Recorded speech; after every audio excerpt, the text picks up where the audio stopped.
آپ نے ایک خبر بھی دی ہے اور اس پہ اپنے ذاتی تاثرات کا بھی اظہار کیا ہے۔ دیکھیں آپ کو میں عرض کر دوں، کوئی بھی مسئلہ ہو، چھوٹا ہو بڑا ہو، اس پہ نا پہلے علماء سے رہنمائی لیتے ہیں، پھر اپنی رائے قائم کرتے ہیں۔ اب یہ جو مسئلہ ہوا ہے کہ عرب شریف میں موجودہ جو گورنمنٹ ہے اس نے یہ ترکیب بنائی ہے کہ جو پیٹرول اسٹیشن پہ، سروس اسٹیشن پہ شہر سے دور مسجدیں ہوتی تھیں، وہاں پر جمعہ پہ پابندی لگ گئی ہے کہ وہاں پر اب جمعہ نہیں ہوگا۔ جمعہ والے دن وہاں پر ظہر با جماعت ترکیب بنائی جائے گی۔ اور جمعہ جس نے پڑھنا ہے وہ شہر میں آئے اور صرف شہر کی جامع مسجد میں جمعہ کی ترکیب ہوگی، اور جو خطبہ ہوگا گورنمنٹ کی طرف سے ہوگا، اور جس طرح ان کا ایک معمول ہے کہ گورنمنٹ کی طرف سے لکھا لکھایا خطبہ آتا ہے اور وہی پڑھ کے سناتے ہیں، اور پورے ملک میں ایک جیسا ہی بیان دیا جاتا ہے، اور یہ ترکیب ہوتی ہے۔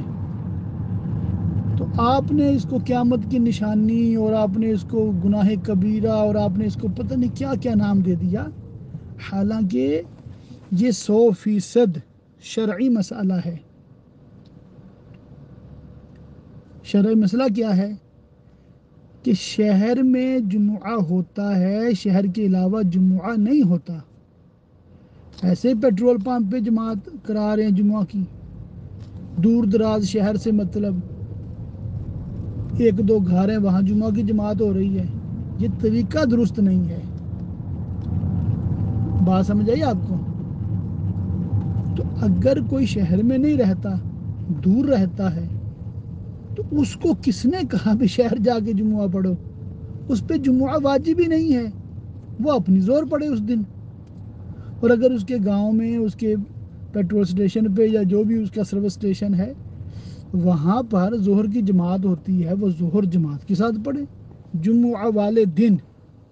شرعی طور پہ اس میں کوئی مذائقہ نہیں ہے، کوئی حرج ہی نہیں ہے۔ اب آپ کو اصل شرعی مسئلہ معلوم ہوا، تو آئندہ پلیز آپ نے کوئی بھی کامنٹ کرنا ہے، احتیاط کرنی ہے۔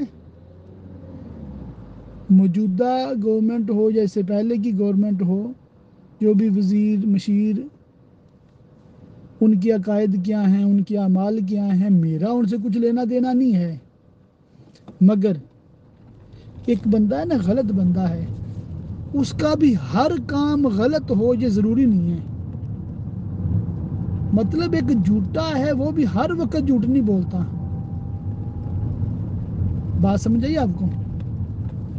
تو حکومتوں کے اور گورنمنٹ کے اس طرح کے جو معاملات ہیں، یہ کئی وجوہات کی بنا پر ان کو اس طرح کے ایکشنز لینے پڑتے ہیں، ٹھیک ہے؟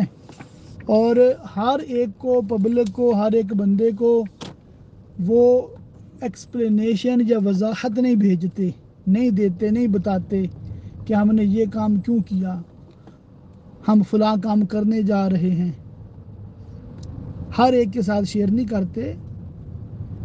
بہرکیف آپ لوگ اطمینان رکھیں کہ کوئی مسئلہ نہیں ہے۔ آپ اگر شہر میں جا سکتے ہیں آسانی کے ساتھ، وہاں جمعہ پڑھ لیں، اور اگر نہیں جا سکتے تو اپنے علاقے میں ہی آپ ظہر پڑھ لیں۔ اور امام اگر صحیح العقیدہ ہے تو جماعت کے ساتھ پڑھیں، آپ کوئی منع نہیں کرتا۔ اور اگر امام کا عقیدہ ہی ٹھیک نہیں ہے تو اس کے پیچھے نہ ظہر پڑھنی ہے نہ جمعہ پڑھنا ہے، اپنی اکیلے ظہر پڑھ لیں، معافی مشکل آپ کی زبان میں۔ واللہ تعالی اعلم بالصواب۔ دارالفتہ بریلویہ 00447853292843۔ خیر خواہ اہل سنت شاہد بریلوی UK۔